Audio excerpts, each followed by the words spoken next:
xaritu téléspectateurs yi salaamaaleykum dal leen ak jàmm ci seen bloc d'information la totale tali gi daanaka juróom-ñaari téeméeri nit lay rey at gu jot ay chiffres yoo nga xamante ni ci ab CRD la jugee CRD boo nga xamante ni ki nga xamante ni directeur général u ANASER teewe woon na ko dès lors kon war nañu taxaw càmbar bu baax li nga xamante ne moo jëm ci tali bi ak accident yi nga xamante ne moo ci xew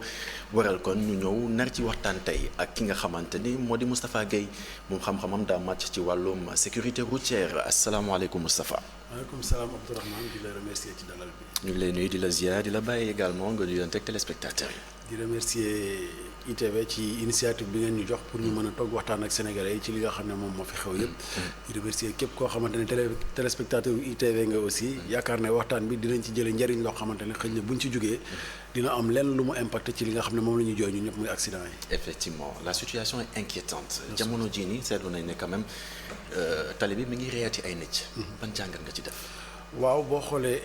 mois de septembre bi ñu nekk rek officiellement ñi ngi ci 53 morts ci benn mois. 53 personnes yu ñàkk seen bakkan ci tali bi ci benn mois. juróom fukk ak ñetti nit yoo nga xamante ne ñàkk nañu seen bakkan. même ci Covid bi muy gën a métti sax lim bi xëy na daawul toll noonu. wala boog bu ko ni tolloon benn yoon lay nekk wala ñaar. mu doon loo xamante ne war na laaj ñu def benn taxaw seetlu ba xam lan mooy problème bi te tey jii boo xoolee Sénégal fukki at yi ci ginnaaw yëpp. boo ko dawee. li ñu doon dund 2010 moom la ñu dund 2011 ba 2022 même chose la ñuy dund maanaam même type d'accident yi. même type de victimes yi. même type de constatation yi. ñu jàll ci loolu beneen année bi ci topp ñu ñëwaat dundaat la même chose. donc je pense que ba léegi ñi ngi seet mais gisaguñ solution parce que lañ doon dund rek la ñuy continuer dundaat ba tey. donc ça veut dire que tiré guñu leçon concrètement ci li nga xamante ne moo xew. non seulement parce que les mêmes choses reviennent en fait finalement. non seulement tiré guñu leçon maanaam jàngataguñ ci li ñuy dal mais gisuma ne ñi ngi jàppagum nañ génn gi. parce que tey ji boo xoolee de 2002 à maintenant la Joola bi mu ñu dalee léegi. pour man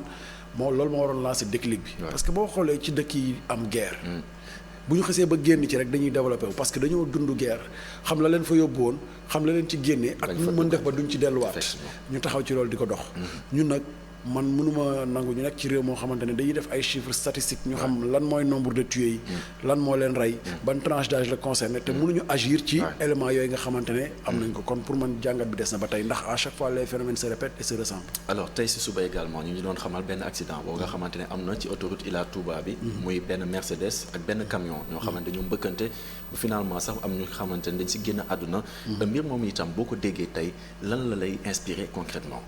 waaw naqar la déjà di jaare ñi nga xam ne ñoo génn àdduna mais je pense que négligence bu mag a mag a mag am na ci parce que gis nga autoroute Sénégal yi boo ci duggee da ngay tiit chaque fois parce que dafay mel ni automobile si dañoo nekk ci benn circuit de course bu ñu duggee autoroute dañuy ànd ak euphorie rakkaaju goo xamante ne ku ci nekk yaakaar nga ne war nga mën a vider sa compteur dawal oto bi ba fi mu mën a yem alors que autoroute bu mel ni Ila Touba bi booleeg autoroute à péage bi njëkk bi ñaari autoroute yooyu pour man mais nañ ca waroon taxawee ci wàllu kaaraange yoon dafa des ndax autoroute bu ñu koy wax mooy la circulation à grande vitesse mais loolu dañ ko encadré man dama mës a dem ci benn séminaire boo xam ne General Motors moo ko organisé woon en Allemagne ñoom ñi defar oto ñuy wax ñu ne oto bi de mën na daw ba 130 kilomètres mën na daw ba 230 kilomètres heure mais boo ci dawee ba 130 nekkatul oto arme la maanaam machine à tuer la maanaam jumtukaay boo xam ne pour rey la ñun nag suñu autoroute yi da nga ciy nekk nga gis yenn catégorie d'usagers yi di daw yoo xamante ne da lay leer na lii dafa leen leer na dara mun leen cee fekk mais tey bu ñu amoon ci autoroute bi ay caméra de vidéosurveillance ak ay patrouilles yoo xamante ne ñoo nekk ci biir autoroute bi ak ay radar aussi yuy contrôler vitesse mais loolu am na mais on a l'impression que c'est pas utilisé. non en fait amul parce que en fait amul ci non autoroute bi am na ay caméra mais caméra yi c'est uniquement pour les interventions yi nga xam ne moom mooy bu panne amee d'accord mais man fi may waxee mooy tey jii gendarmerie war mën a am poste de contrôle de vidéosurveillance boo xam ne ak ay radar yoo xamante ne képp ku def excès de vitesse wala ku def yenn njombe yi daw ci bande d'arrêt d'urgence wala yooyu balaa ngaa génn autoroute bi ñu mën laa dogaale téye la teg la ay daan yoo xamante ne dina ça va passer l'envie à tout le monde de le faire parce que tey jii ci autoroute bi dañ ne la vitesse est limitée à 110 mais kan moo mën a wax ñaata la oto yi di daw fii bu ñu la jàppee vitesse excessive la ñuy wax parce que xëy na xayma nañ ne li nga doon daw bëri na mais pour nga mën a wax waxi excès de vitesse te accident yëpp nag yi di am ci autoroute bi excès de vitesse ak yooyu parce que mënuñu wax choc frontal ay oto yi jàkkaarloo mënuñu accidenté ci autoroute parce que sens unique la accident yi di am yëpp excès de vitesse la mu am frottement éclatement de pneu pour régler loolu il faut ñu am ay caméras de vidéosurveillance pour que usagers yi bu ñu duggee ci autoroute bi xam ne ñu ngi leen di xool ba noppi am ay radar yoo xamante ne ñoom ñooy topp oto yi bu ñu mënul am ay radar yi nga xamante ne radar fixe la dafa cher et tout ça pour coût d'entretien bi mën nañu am ay radar de tronçon moo am ci dëkk Maghreb bi yëpp boo duggee Patte d'Oie wala jëm aéroport xam nañ ne temps de parcours normal bi à cette vitesse là temps la soo dawee lu yées loolu boo génnee ñu jàpp la parce que xam nañ ne def nga excès de vitesse gis nga yooyu c'est des choses yoo xamante ne c'est facile à mettre en place mais ñun ni ñu bëgg gérer sécurité routière ñu ngi ko bëgg gérer dans l'émotionnel maanaam su accident amee ay nit génn àdduna ñu def ay déclarations yoo xamante ne c'est sous le coup de l'émotionnel voilà c'est sous le coup de l'émotionnel tout le temps boo déggee déclaration yi parce que bu génn àdduna amee rek émotion dafay dugg te bu émotion duggee rek raison dafay daw mais man je pense que la réflexion doit être beaucoup plus profonde parce que sécurité routière kenn mënu ko asseoir ci benn fan ba ci Nations Unies référentiel yi ñuy joxe yëpp c'est sur une décennie c'est pour une génération maanaam 10 ans la preuve ñoom li ñu mës a joxe yëpp lan la ñuy wax décennie d'action pour la sécurité routière 2000 2010 2010 2020 2020 2030 actuellement ñu ngi ci dernière décennie bi donc pour dire que ne pour asseoir une bonne politique de sécurité routière il faut ñu toggaat lépp à la base mais aussi jox suñu bopp rendez-vous dans 10 ans bu ñu nee jox suñu bopp rendez-vous dans 10 ans nag mooy taxaw ci ay méthodes ak ay procédés yoo xamante ne bu ñuy yegg ca 10 ans yi dina fekk ay jikko nekk ci ñun yoo xamante ne beneen fukki at bi ñuy jëlaat mais li ñu daloon ci fukki at bi ñu génn nii du ñu dalaat mais li nga wax ni c'est tellement vrai moo jëm ci li nga xamante ne moo xew ci autoroute yi maanaam day mel ni comme si genre Fast and Furious moo am ci autoroute yi ndax si bande d'arrêt d'urgence yi sax da ngay gis gars yi di ko romb di doubler waate yeneen oto yi mbir moomu tamit nekk jafe-jafe ci autoroute yi loolu tamit jàngat yi war na ci. waaw non mooy li ma la wax sànq autoroute moom mooy zone de non-droit pour les automobilistes sénégalais boo duggee autoroute moom ci ngay comprendre que ne le Sénégalais ne respecte absolument rien du code de la route ni de la sécurité routière et des fois da ngay pousser sa réflexion ba dem ba naan est-ce que ñii ils ont du respect pour la vie parce que nag il faut ñu comprendre que ne am na loo xam ne code de la route moom moo ko sanctionné mais am na foo xam ne code pénal dafay fekk ci code de la route pour dugg ci sanction yi parce que bu demee bay engager la vie des usagers ça devient vraiment quelque chose de pénal nga dugg autoroute gis benn catégorie d'usagers boo xam ne mais seen yoon ci réglementation xamuñu luy code de la route wax xamuñu luy sécurité routière man bi ma jógee Magal Touba gis naa benn oto boo xamante ne ñi ñuy catégoriser war gaynde mais jël na bande d'arrêt d'urgence bi pendant presque 2 minutes di daw à plus de 130 km/h di dépasse oto yi sur la droite imaginez qu'il y ait un véhicule en panne mënoo wax ba mu moytu ko wala boog su ko moytoo dina duggaat ci biir voie yi dina indi accident foofu loolu nag pour jëlee ko fi il faudrait que nos autoroutes soient équipées de caméras de vidéosurveillance yoo xam ne c'est dédié uniquement aux incivilités et aux actes d'insécurité routière ba noppi aussi la vitesse il faut que cela soit contrôlé sur l'autoroute tant que la vitesse n'est pas contrôlée sur l'autoroute ay panneaux yoo xamante ne dañuy indiquer clairement y a des panneaux de code de la route xam nga code de la route dafa vaste code de la route dafa am partie boo xamante ne moom mooy partie bi nga xam ne moo lay xamal li nga war a def am partie boo xamante ne moom moo ñëw taxaw ne la li nga war a def boo ko deful man maay dal sa kaw sanction bi autoroute bi nag boo fa duggee la signalisation elle est présente ñëpp gis nañ ne la limitation de vitesse elle est présente wax nañ ne kenn warul dépasser 110 mais yow da ngay daw 110 mais nit romb la parce que nit kooku romb la xam na ne autoroute bi amul radar amul benn caméra boo xam ne dañ ko dédié pour ces genres de choses là mais bu ma leeroon ne man su ma duggee autoroute am na caméra bu may xool am na radar buy contrôler li may daw te su ma defee infraction dama koy payer cher mais boobaa dina ma tax a nekk nit parce que dëkk yi nga xamante ne ñoom tey jii dañ dem ba nekk ay références sécurité routière c'est pas parce que ña fa nekk ñoo ñu gën a jub gis nga dëkk yooyu ñu gën a dëng foofu ñoo ko nekk dañuy naan di dawal dañuy mandi di dawal dañuy jël ñool di dawal dañuy fowee oto mais bu ñu demee ba koy def bu ñu xalaatee li leen ci mën a fekk da leen di décourager ba noppi aussi foo mu am ba noppi aussi xam nañ ne ils sont tout le temps sous contrôle parce que gestion de la sécurité routière mais contrôle daf si am élément bu central maanaam nit kii di dawal mu xam ne am na épée de Damoclès buy posé si boppam il faudrait que la peur change de camp que kii di dawal jàpp ne man à tout moment li may def nii su dee naka su dul noonu la mën lañ maa gis ba ci kuy téléphoné caméra yi mën nañ laa visionner ñu xam ne yow daanaka dañ ko def norme léegi di dawal di wuyu téléphone moom daanaka déranger du kenn apparemment finalement di snap dafay da nga koy gis sax si réseaux sociaux yi et pourtant am na brigade boo xamante ne brigade de répression des crimes du net la war a tudd ñu dugg ci net bi xool ñi nga xamante ne dañuy dawal di filmer seen bopp ñu mën leen identifier mën leen sanctionner mais c'est extrêmement dangereux léegi da nga gis kuy dawal def appel vidéo gis kuy dawal di snap gis kuy dawal di vidéo et tout ça gis kuy dawal di caméra compteur am pour wan la ñaata lay daw yooyu yëpp yaa ngi koy gis ci internet bi yooyu yëpp su amee mooy nekk xëy na quelque part législation bi am na ci foo xamante ne dañ cee xaw a lajj dañ cee xaw a sàggan mais aussi gestion bi parce que accident yi ni ñuy amee ci autoroute bi pour man bu amoon un contrôle strict avec des radars et un peloton autoroutier boo xamante ne ils sont mobiles en 2 minutes mën nañ def 10 kilomètres mais je pense que loolu noonu dina contribuer à décourager les usagers yi nga xamante ne bu ñu duggee ci autoroute bi dañuy jàpp ne circuit de course la parce que léegi nag kenn mënatul mucc accident bi am keroog citerne bi daanu ci taxi bi war nañu ne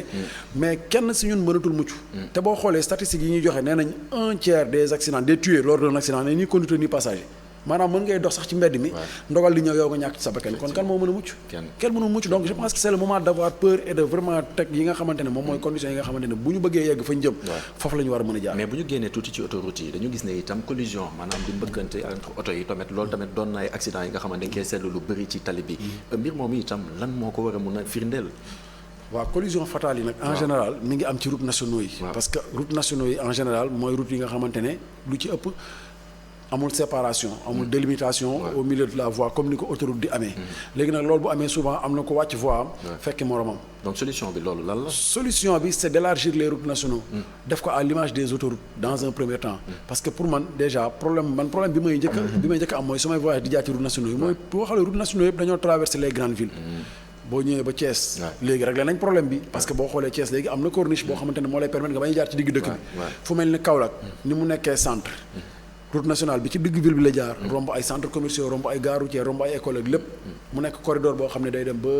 bitim réew donc pour régler problème boobu yaakaar naa sur le plan infrastructure l'État fait des efforts on n'en disconvient pas de 2012 à maintenant il y a pas mal d'efforts qui ont été faits mais je pense que bu ñu nekkee ci dëkk boo xamante ne sociologiquement les gens ne s'adaptent pas au système bi nga xamante ne moom moo fi nekk il faut savoir changer de fusil d'épaule xam ne le problème ce n'est pas l'infrastructure seulement mais c'est la personne et il faut essayer aussi d'adapter l'infrastructure à la personne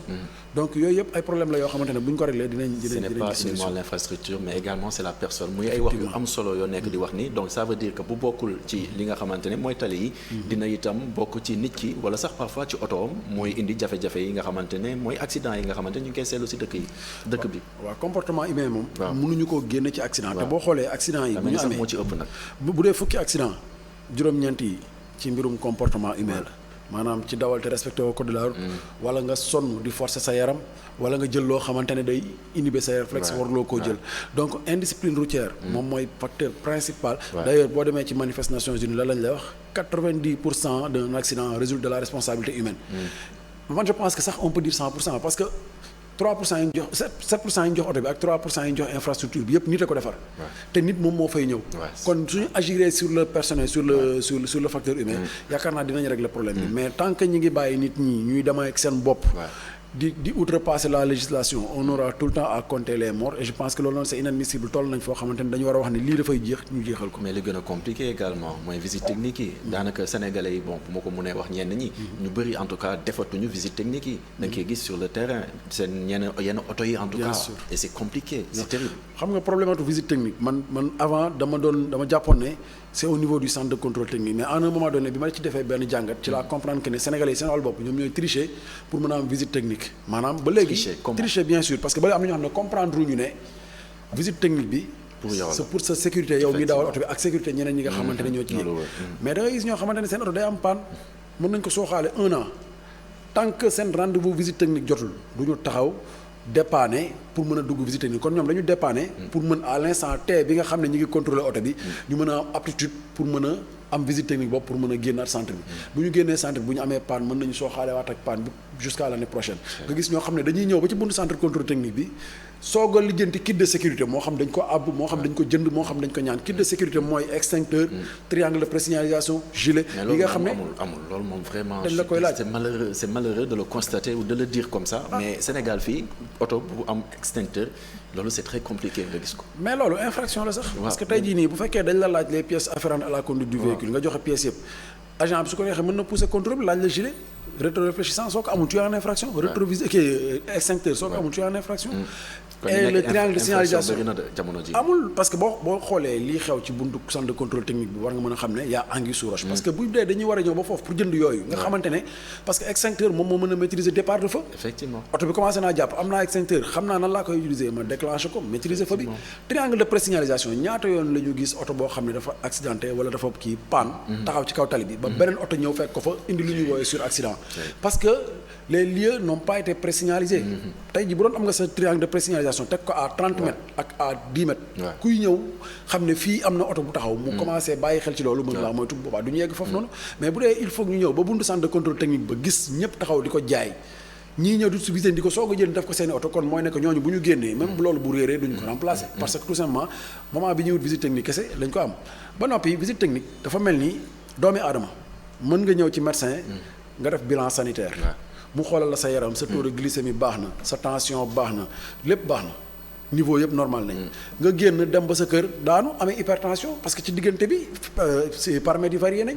donc moment bi ñuy check sa yaram moment boobu nga jàpp visiter ñu tam noonu la c'est pas une fin en soi moment bi ñuy visiter oto bi moment boobu la oto bi normal su génnee mën na am panne moo tax dafa war a am ay révision périodique maanaam oto waroo toog ba mu taxaw ba mënatul daw ngay soog a woo mécanicien déedéet dañu war a dem def entretien souvent xool suspension yi pneumatique freinage éclairage essuie-glace et tout ça surtout freinage mais justement parce que am na oto yu bëri yoo xam ne seen freinage ak pneumatique moom mooy souvent cause d'accident yi ñuy constaté fii nii au Sénégal parce que Sénégal bëri na ñoo xamante ne ñi ngi dawal oto yor ay xeetu pneu yoo xamante ne wax dëgg yàlla pneu yooyu bu oto bi mënee daw te njombe amul yàllaa ci jàpp rek mais normalement c'est des pneus yoo xamante ne à tout moment ça risque d'éclater pneu bu bees éclater mais loolu moom mooy exception bi mais ak xeetu pneu yi ngay gis fii non seulement risque d'éclatement mais aussi adhérence bi nga soxla dootoo ko am des fois nga gis pneu yoo xam ne dañuy raser ba liis oto boobu buy daw foo xam ne dafa am ndox wala suuf bu freiné mais liisaay bi tax na dafay mel ni gaal gu tegu ci ndox dafay glisser loolu la ñuy woowee aquaplanage te loolooy tax souvent freinage bu efficace doo ko mën a am mooy waral oto bu freiné sa kanam nga soxla 50 mètres pour freiner mais yow sa oto disposition de freinage yi nga am permettre la nga taxaw sur 50 mètres da nga koy mbëkk wala nga jéem ko éviter nga génn donc yooyu yëpp li ko indi mooy ay défaillance technique yoo xamante ne usagers yi seen wàllu bopp ñoom ñoo bañ lànk ne seen oto duñ ko entretenir lu waral lu mooy ñu war a dem visite technique te loolu nag moom kenn comprendre ko parce que question de sécurité pour man kenn waru koo négocier. bu ma sukkandikoo ci li nga wax ni dafa am benn question bi ñëw sama bopp muy maanaam ana tax der yi taxaw ci tali bi ngir mbir yooyu yëpp par exemple. am nañ ci part de responsabilité parce que man dama jàpp ne Sénégal. waaw Abdoulaye Wade bi muy teg compagnie circulation en 2004. waaw ce n'était pas pour ñu yóbbu fa ay policiers classiques. parce que dafa mel ni tey jii boo duggee ci ossature par exemple police wala gendarmerie. tey jii boo demee section de recherche. alkaati yi ñu fay yóbbu mooy alkaati yi nga xam ne dañu am formation en droit ñi génn fac droit def concours gendarmerie ñooñu ils ont le profil d'un magistrat d'un avocat d'un juge parce que jàng nañ droit te xam nañ le code pénal ñooñu lañ fay yóbbu parce que seen liggéey dafa xaw a laale ci loolu tey jii ñi nga xam ne ñoo nekk compagnie circulation dañu war a nekk ay experts en sécurité routière ay experts en mécanique et tout ça alkaati dina la arrêté nga yor oto mu contrôler gis ne kayit yëpp normal na carte grise bi mën nañ cee bind énergie super maanaam moteur essence la mais borom oto ba modifié na ko bu yàgg ba teg si diesel te déclaré wul transformation boobu loolu mën na nekk source d'insécurité routière tey jii boo amee alkaati boo xamante ne c'est un expert en sécurité routière bu xoolee loolu xool différence bi ba pare dégg bruit moteur bi xam na ne problème am na quelque part oto bii dama ko war a immobiliser warul daw parce que def na transformation boo xam ne source d'insécurité routière la te déclaré wu ko aussi autorité bi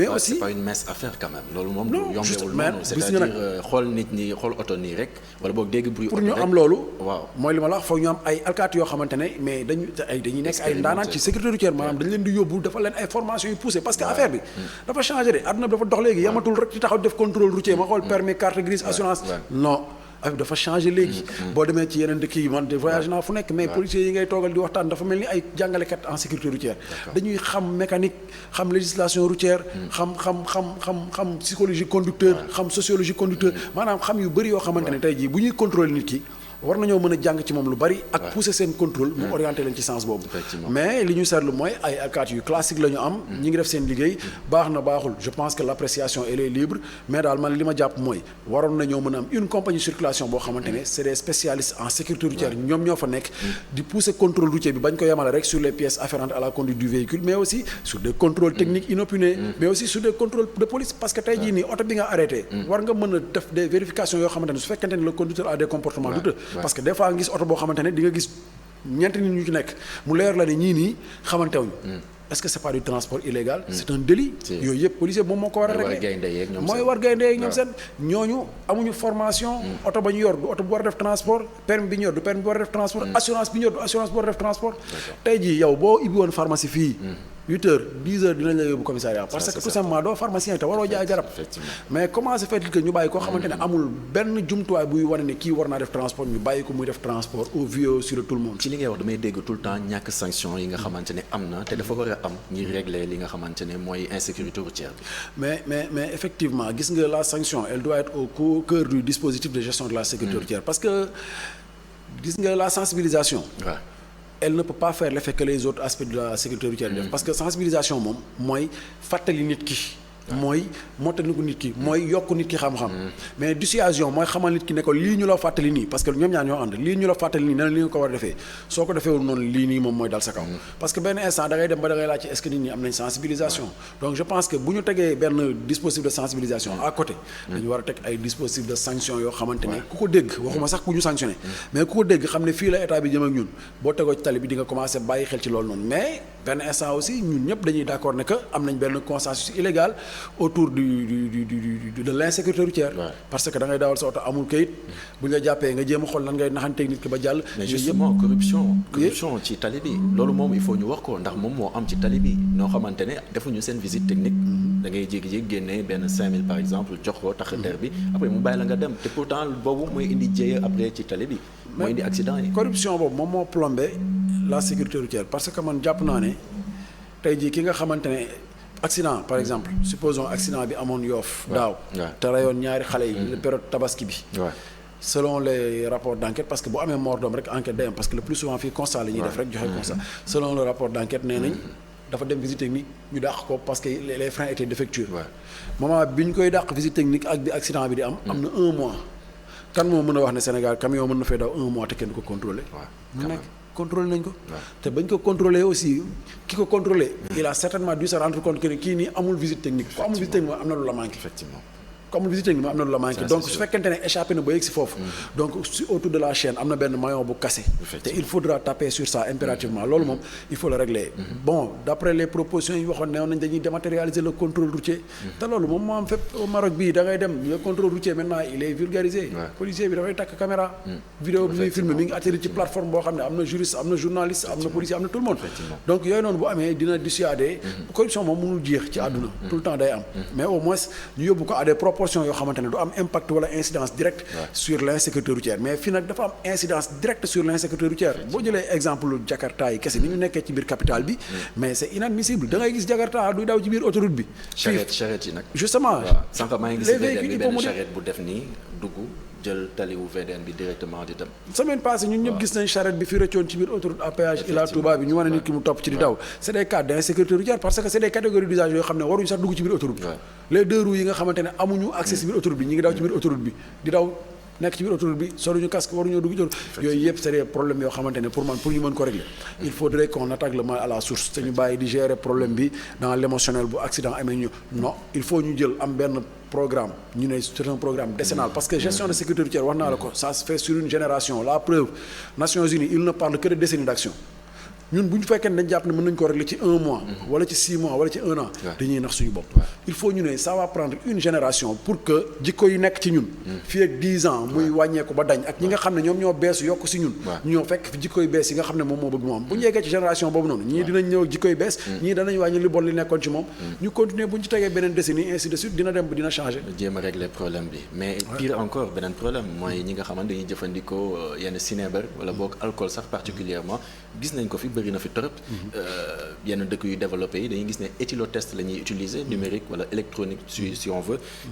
di ko utiliser di jéem a càmbar ñi nga xamante ne ñooy conducteurs yi mais fii Sénégal daa mel ni amu fi dëkk waaw man li ma xaw a jaaxal mooy Sénégal mooy dëkk boo xam ne dafa xaw a bizarre te pourtant yàlla xam ne en matière de législation tout est écrit ba noppi aussi en matière d'expérience aussi li fi xew feneen yépp xam nañ ko nga nekk ci dëkk boo xamante ne da ngay gis ay camions yu war a daw corridor Dakar Bamako war a jóge port ba génn Sénégal maanaam il traverse tout le Sénégal plus de 600 kilomètres la ñuy daw biir Sénégal amul benn poste de contrôle et je le dis sans risque de me tromper booy ñëw ñu jël ki nga xamante ne camion wu 30 tonnes la yor wàccee ko defal ko test de dépistage d'alcool wala test de dépistage de stupéfiants wala même contrôle à la fatigue moo xam ki yab marchandise la comme moo xam ki yab bus la ñaata bus ñoo fiy jógee dem Bamako di dem Niger ba ci ba Maroc am na ay bus yoo xam ne dañuy dem ba Maroc que c'est des véhicules sénégalais ñooy dawal bus yooyu noonu est-ce que contrôle bi dem na ba ci ñu contrôler la loolu noonu aussi contrôle périodique yi par exemple période yi nga xamante ne ay période de fête la ay décembre wala ay samedi ak yooyu am na zone yoo xamante ne suñ fa demee war nañoo mën def ay tests d'alcool parce que dañuy génn ci restaurant yi génn ci boîte de nuit mën nañ jël loo xamante ne dafay affecter seeni réflexes par rapport à la conduite mais man de éthylotest ak alcotest saa yi ma ko gisee mooy ci salon yi nga xam ne danaa fa rencontrer police ak gendarmerie ñu def ay démonstration ça s'arrête là mais man boobu ba léegi maa ngi dawal di def ay enquête tali bi musumaa gis ku ñu arrêté contrôler la lu dul démonstration loolu muy jafe-jafe xam naa dinañ gën a xuus ci jafe-jafe yi gannaaw journalu 19h45 le soleil en pleine nuit C'est dans le journal de 19h45 qui vous sera présenté par Adama Anouchkaba. Adama Anouchkaba, oui, j'y arrive, qui va nous présenter le journal de 19h45, sa dernière présentation, parce que malheureusement, elle va nous quitter, elle va nous manquer énormément. Adama Anouchkaba, je vous laisse donc avec Adama Anouchkaba, la présentation du journal de 19h45. Après, on revient sur le plateau de la Total. Donc d'informations, à tout à l'heure.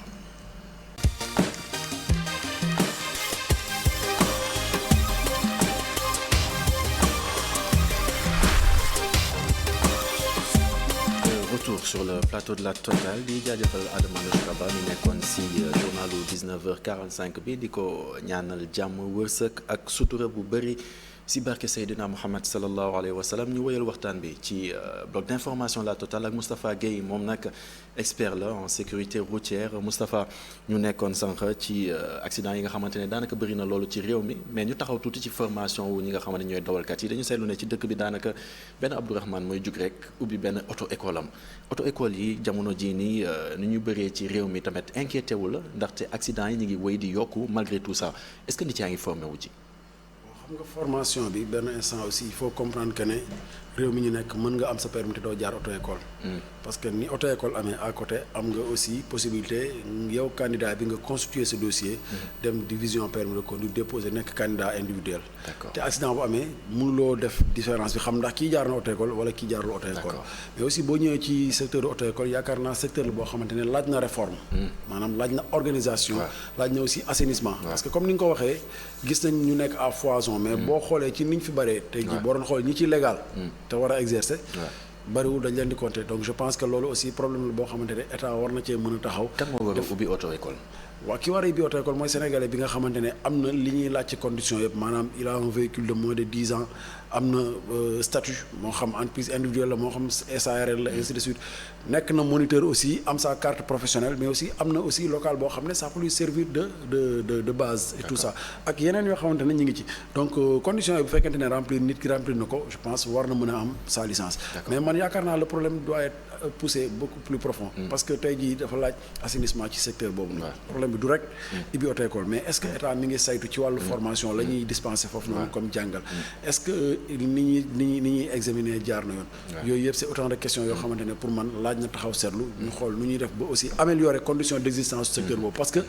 c'est un maillon important de la chaîne sécurité routière tey jii bu accident amee lu ñuy njëkk a indexé mooy le titre fan la jàngee dawal nu mu def ba am permis ñaar yooyu mooy les auto-écoles ak la direction permis de conduire mais je pense que ça doit être beaucoup plus profond que cela donc def ay jàngat yoo xamante ne dinañu permettre ñu mën a vraiment asseoir une bonne protection. mais beneen problème bi nga xamante ni am na itam mooy 7 places yi ay jamono dañ ne woon dañ koy remplacer ba sax amoon na benn xeetu oto marque Oniva si ma juumulee. tout à fait boo xamante ne tegoon nañ ko fii ne dañuy mooy remplacer ji 7 places yi waaye 7 places yi daanaka sont ces voitures là qui imposent toujours leur présence au Sénégal loolu. waaw loolu moom du cette place yi rek cette place car rapide Ndiaga Ndiaye en 2022 mënuma concevoir ñu leen di bàyyi ñuy daw Sénégal ba tey cette place car rapide Ndiaga et même le ministre El Hadj Omar Youm à l'époque il avait dit que dans un pays sérieux c'est intolérable de voir des car rapides et Ndiaga Ndiaye circuler ba tey xëy na daf cee fàttoon boole cette place yi c'est des véhicules yoo xamante ne répondre tuñu ni aux normes de confort ni aux normes de sécurité maanaam amul waaw mais xam nga war gaynde yi aussi oto seeni oto baax na mais ña koy dawal nañuy dawalee baaxul mais aussi nañ cay def aussi baaxul ndax tey jii bu fekkente ne da ngaa jël oto boo xam ne warut a def transport nga ciy def transport amoo assurance bu baax dès l'instant que amoo assurance bu baax couvrir ñi nga xam ne ñoom nga yóbbu ba noppi aussi transport dafa nekk secteur boo xamante ne lu ñu war a organiser la nit warul jug rek tey wax naa la ko sànq man mënumaa xëy suba rek ibbi cabinet médical alors que je suis pas médecin donc transport tamit nit warul xëy tey rek ne tey transporteur la kenn du autoproclamé wu transporteur su dee da nga bëgg a def transport da ngay jaar ci yoon ak charte yi nga xam ne ñoom lañ teg am na ay cahier de charge pour lépp loo bëgg def ci réew mi boo ca jaaree ba remplir conditions yëpp mais nga mën a exploiter mais da ngay gis ku yeewu un beau jour amul dara lu mu def mu dem jëndi benn otoom yor permis de conduire mi def yu njombe kese nag ne transport lay def te boo xoolee ils sont impliqués dans pas mal d'accidents accident Tamba bi ñu ngi koy wax genre war gaynde yooyu la bëgguma tudd seen tur mais catégorie boobu la le nom même ça a une connotation violente war gaynde kañ ku ko war saa yi doo wàcc nu mu la neexee te doo yéegit nu mu la neexee donc je pense que lu ñu war a organiser war la gis nga Sénégal dafa toll foo xam ne dañu war a am lu ñuy woowee école des métiers du transport c'est-à-dire il faudrait pas ñu am complexe luy xew sa bitim réew di jéem a jàng ay transport logistique affaire non pour man. on doit s'inspirer du modèle sénégalais. ñu xool ne tey jii nii fii pour nekk fi dawalkatu camion wala dawalkatu bus en général lan ngay def. da ngay lang ba kii ñu ne non léegi nañu xool nan lañu ko jéem a adapté par rapport ak seen niveau parce que c'est des gens yoo xamante ne. du ma ne c'est pas des intellectuels mais ils n'ont pas fait l'école académique et classique bi nga xamante ne moom la ñun def. donc est-ce que laajul aussi ñu adapté. njàng mi ci seen niveau ñoom est-ce que laajul ñu adapté njàng mi ci configuration sociétale bi nga xamante ne ñun moom la ñu am école des métiers des transports boo xam ne dafa méngoog dundinu Sénégal parce que gis nga lépp looy def da nga koy def ak fa mu mën a nekk la façon de faire une chose vaut mieux que ce que l'on fait bu ñuy importer ay réglementations de l'Europe de l'Occident di ñu ko indil du jàll parce que sociologiquement nous ne sommes pas pareils culturellement nous ne sommes pas pareils géographiquement tout nous différencie tout nous différencie donc bu ñu bëggee jël seen réglementation la ñu def foofu mu réussir ñu bëgg koo def fii du sotti gis nga match basket boo fa bëggee appliquer règlement football du dem te yaakaar naa ñun instant bi loolu la ñuy def mais ñu duggaat ci cette place yi parce que cette place yi doon na tamit yoo xamante ne day impliqué aussi pas mal d'accidents fii ci réew mi ndaxte am na marque Oniva yi nga xamante ne que moo ñëw waroon ñëw remplacer li nga xamante ne moo di cette place yi waaye bu njëkk ba am na 300 minibus bu ma juumalee également yoo xamante ne njiitu réew mi réceptionné woon na ko yoo xamante ne 15 places lay def ci biir waaye ba léegi nii cette place yi ñu ngi fi ba léegi loolee amagul njëriñ cette place bu dul accident sax bu dul accident dafa am njeexital ci santé doomu aadama. comment ça képp ku voyager cette place moo xam Dakar Kaolack wala Dakar Thiès bi gën a jege. boo wàccee di nga sentir sa yaram loo xam ne normalul. surtout boo toogee ci septième mais bien sûr ñi nekk ci biir oto bi yëpp ils sont quasiment en position fétale da ngay recroquevillé wu. maanaam da ngay lemu ba ngay yegg. sans compte tenu du fait que bu choc amee amul lenn lu leen di protéger amul ceinture amul airbag amul dara moteur bi mën naa rëcc sax fekk si leen ci biir habitacle bi parce que tout simplement amatul benn organe boo xam ne moo koy téye ba noppi oto yooyu seen pièce de rechange existé tout parce que type de véhicule yooyu noonu mais existé tout defal tuñ ko depuis plus de 30 ans ci diggante bi mutation yu bëri xew na fi donc ma jàpp ne oto yu mel noonu waratuñ leen bàyyi ñu daw ba pare dañuy daw ay distance yu bëri man da ngay dem ba Ziguinchor nga gis fa cette place boo xam ne Dakar la jógee wala nga dem ba Matam gis fa cette place boo xam ne Dakar la jógee c'est inadmissible pour man dañu war a am une politique véritable de nu mu tuddati de changement de parc mais pas de renouvellement de parc mais pas de renforcement parce que li ñuy gis mooy renforcement yaa ngi wax sànq benn marque bu ñu proposé woon gis naa ñu ngi doon wax naan oto bi équilibré wul nanga sax mais je pense que on n'a pas besoin de recréer la roue nañu xool tey jii cette place fan la jógee ban xeetu oto la ñu jéem a xool sociologiquement ban xeetu transport le Sénégal di exécuté ban xeetu usage la exécuté ñu xool concessionnaire yi nga xamante ne jox leen benn cahier de charge ne leen dañoo bëgg lii da ngay jël success story société yi nga xamante ne ils font du transport privé au Sénégal pour ne pas faire de la publicité bëri nañ fi mësoo gis ñu daw ba këppu dañu yor oto bu ndaw bus dañu yor oto bu ndaw dañu yor oto bu mag mais doo leen mës a dégg ci yéen yi xam nga lu tax parce que dañuy xool ay oto yoo xam ne moom méngoog jamono ñu jënd ko jël seeni chauffeur ne leen boo ñëwee yow mën nga dawal am nga sa permis mais ñun lii mooy suñu politique interne nii lañ bëgg nga dawalee ñu ba pare mettre ko dans d'excellentes conditions mais loolu fu mu am mais accident doo am fi ngay déggee car yi nii bus yi ñuy dem di këpp horaire luuma yeeg yow horaire yow ma xëy am ainsi de suite société de transport public yi nga dégg waaye mais noonu lañ leen mën tuddee parce que bis bu daw ba tëdd rey fukki nit da nga ko mën tuddee yeneen société de transport privé yi fi nekk ils font les mêmes trajets que mais doo leen dégg ñu def accident yooyu noonu parce que tout simplement mais dañu teg foofu ay conditions yoo xamante ne teguñu ko fii nii Sénégal dem dikk Afrique dem dikk bi mu amee ba léegi mi ngi daw mu soo see dégg incident conditions yi état teg ñooñu noonu pour man war naa mën a organiser transport bi woo opérateur économique yi tegal leen cahier de charge boo xam ne ku ci inséré wu nga dugg ci conditions yi liggéey Macky Sall président Macky Sall jotoon ay jamono mais minibus yooyu est-ce que mi ngi daw minibus yooyu am na ci yu daw biir Dakar mais yooyu c'est pas des véhicules yoo xamante ne doivent faire biir Dakar am na ci yoo xam ne ñu ngi daw ñëwoon ngir remplacer cette place normalement à la base c'était ça mais il faut ñu comprendre que ne logiquement cette place pourquoi mu amoon efficacité mooy c'est un véhicule qui prend peu d'usage cette personne lay jël mu fees après mu dem feesal cette oto bu def cette personne moo gën a yomb feesal oto bu def 21 personnes parce que si tu as besoin par exemple de 30 minutes pour feesal oto bu def cette personne pour 21 personnes tu auras besoin de combien de temps c'est pour une question de rapidité pour que nit ñi bañ a jël bus mooy tax ñu dem di jël cette place parce que dañu jàpp ne mooy gaaw a fees mais bu fekkente ne da nga bëgg a remplacer cette place bëgg ko fee jëlee bëgg fee indi oto boo xamante ne ça prend beaucoup plus de temps pour le chargement day poser problème pour man booy remplacer cette place da ngay indi un autre véhicule boo xamante ne cette place mais boobu 15 places la minibus yooyu noonu c'est ba tey c'est problématique parce que cette place mooy li ma la expliqué sànq nit ki bu koy jël pour une question de rapidité la donc soo ko multiplier nombre de personnes yi mooy nekk il aura 2 fois plus de temps pour mu fees donc moom la mu doon am yow da nga ko fay jëlee da nga indi leneen lu bees c'est-à-dire da nga indi leneen lu bees maanaam bu ñu waxati cette place dañ ne 15 places mais pour man cette place dafa war a continuer di exister ba tey mais pas li fi nekk nii oto yi fi nekk nii oto yi nii dañu war a dem kas bu yàgg wartuñoo daw il ne doit plus rouler et c'est inadmissible que les gens voyagent dans ces conditions-là. Du confort, du sécurité. Man je me demande même comment ils font pour toog ci oto yi Dakar ba Ziguinchor wala Dakar ba Matam parce que man oto yi Dakar Tëngéej su ma wàccee mais dinaa feebar. donc je pense que si cette place yooyu waaye 7e place bi laa toog dama wàcc mais xaw naa de. mais doo dox parce que 7e place boo fa toogee sa menton ak sa genou dañuy laalante parce que ni ngay ni fi ñu def siège bi la ñu ngi ko def ci ginnaaw nu mu tuddati réservoir de carburant muy dégager chaleur amul confort amul sécurité bu accident amee bu dee choc frontal da ngay gis accident ces places yi nga fi woon yëpp boo ñëwee doo gis habitacle maanaam da ngay gis oto boo xamante ne dafa démembré wu carrément mu mel ni lu tolluwee dagg ci diggante bi parce que tout simplement norme de confort yi de sécurité yi nekkatu fi te léegi tali yu baax yi am nii oto yi dootuñu daw ndànk choc yi dañuy gën a violent pour que loolu am nag il faut ñu jël ay oto yoo xamante ne bu choc bi violent wee oto bi dina indi au moins 80% d'amortissement balaa muy yegg ci nit ki pour mën a amortir absorber énergie cinétique yi mën a génn déployer ay airbag et tout ça des dispositifs de retenue yoo xamante ne dina permettre usagers yi nekk si biir malgré la violence du choc danañ mën a résister parce que oto yi di xew yëpp day am ay crash test yoo xamante ne dañuy xool ba ban niveau de choc donne de choc la oto bi mën a résister pour mën a nit ki mën a mucc. mais c'est dommage li ngay expliquer nii yëpp nga xamante ne c'est inquiétant mais on n'a pas l'impression que c'est aussi inquiétant du côté des autorités. waaw benn instant je me demande est-ce que nous sommes dans le même pays peut-être que tamit bon comme je ne suis pas dans le secret des dieux peut-être que tamit ñoom ñi ngi ci ay jàngat yoo xamante ne ñun amuñu information yi amuñu mesures yi ba duñ ci mën a wax j'ai vu que ne ils ont fait une excellente chose en créant la ñuy jéem a xam exactement ñoom nan la ñuy doxale mais quand même on n'a pas cette impression. waaw mu feeñ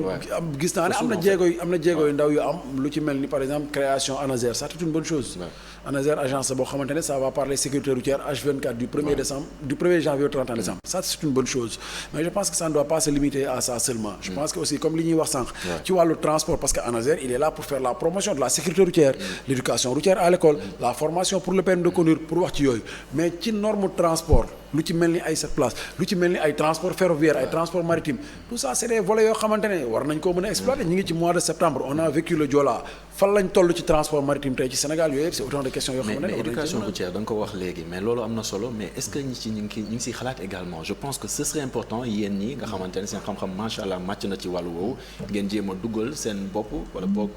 dugal waa askan wi jëm leen sensibiliser davantage jëm ci loolu rawatina ndaw ñi ba fi ñuy waxee nii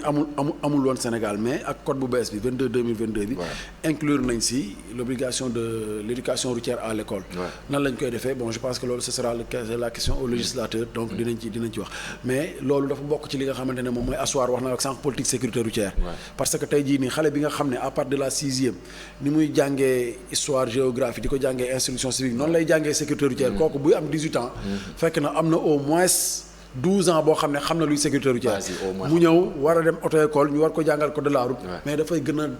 dafay yee li doon nelaw ci moom rek mais xam na véritablement les véritables réflexes yi nga xam ne moom la soxla pour vivre avec nous rax si dolli aussi mais fi ñu toll nii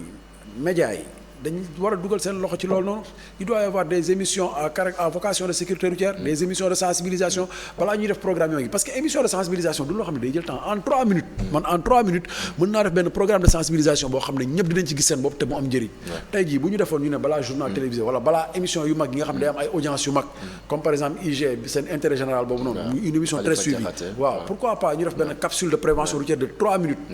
tuddee ko nu mu leen neex ñu taxaw jàngal nit ñi par exemple ñu ne ajjuma lay am ajjuma bi tey ñu ngi wax ci nan la ñuy jéggee beneen ajjuma bi nan la ñuy ànd ak suñuy doom bu ñu waree ànd ci oto beneen ajjuma bi nan la ñuy yan xeetu oto ñoo war a jaar ci autoroute yaa ngi jàngal nit ñi def communication média communication hors média sensibilisation dana daj fépp li fi nekk ci chaîne de télé privé yëpp bu doon chaîne de télé bu nekk am na benn expert bu fa nekk di def loolu noonu yaakaar naa dina tapé tuuti sensibilité bi communication hors média réseaux sociaux yi mais léegi mais c'est la nouvelle tendance tu as WhatsApp tu as Facebook tu as TikTok Instagram et tout ça ñu sponsoriser ay page yoo xamante ne dafay promouvoir loolu noonu day dem ba day nekk benn effet de redondance boo xam ne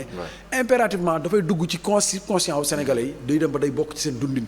moo xam ki nga xam ne jaaykat la ki nga xamante ne élève la ki nga xamante ne alkaat ñoom ñëpp day bokk ci seen dund mais bon gisaguñu loolu te malheureusement ci la bokk yaakaar naa Khalifa Diakhaté dégg na bu baax li nga wax intérêt général émission boobu nga xamante ne mi ngi koy def chaque vendredi à partir de 21h30 xam naa dina ci gën a bàyyi xel mais sànq sa biir wax dama dégg nga ne dañu war a jàngale également nit yi nu ñuy traversé parfois nga gis ñi nga xamante ne dañuy jël ci rond point la ñuy jéggee wala sax gis comment on appelle ça passerelle yi mais ñu bàyyi fa passerelle yi ne dañuy jéggi directement yooyu tamit war nañu gën a ñaax askan wi jëm ci yooyu waaye évidemment boo xoolee accident bi amoon VDN il faut mu am bien sûr accident bi amoon VDN semaine bi la passé lan la usager buy traversé benn 4x4 taxaw di ko may benn camion ñëw mbëkk 4x4 bi 4x4 bi mbëkk ñu ma doon may ñu dee. effectivement. et moment bi fi ñu doon côté bi ñu doon traversé aussi je rappelle que ne am na passerelle bu ko jegee. effectivement donc am na zone yoo C'est juste xamante devant chez ne moi, voilà en plus, ouais. merci beaucoup am na zone yoo xam ne boo fay jéem a traversé aussi yaa ngi mettre sa vie en danger mais la vie aussi des autres usagers. donc je pense que tey jii li nga wax dafa important le code de la route apprend aux futurs conducteurs nan la ñuy dundee ci tali bi. nan la ñuy communiquer ak yeneen usagers de la route yi. mais la sécurité routière apprend aux usagers de la route comment vivre avec la route quand on dit usager de la route mooy way jëfandikoo kay dox ak tànkam ki yor pousse-pousse ki yor charrette kiy jaay ci booru tali bi ñëpp ci lañ bokk. en effet sécurité routière rek moom moo mën a ñëw wax ak ñëpp code de la route dafa am ñenn ñu muy waxal. code de la route xam nga lan la. langage la boo xamante ne moom la usagers yi di utiliser entre eux. pour pouvoir communier en toute harmonie. une fois qu'ils sont au volant. mais la sécurité routière nous apprend comment vivre avec la route. et ça je pense que ça doit être quelque chose boo xamante ne ñun ñëpp dañ koo war a boole ci suñu dundin. xam fan la ñu war a jéggee naka la ñu war a jéggee yaa ngi wax ci rond point yi mais demal rond point Colobane ba ci xooloo boo xamante ne mais c'est extrêmement dangereux nit ñi dañuy faufilewu ci diggante oto yi. xamuñu fan la ñu war a jéggee. passage clouté pour nga gis ko Sénégal c'est tout un problème.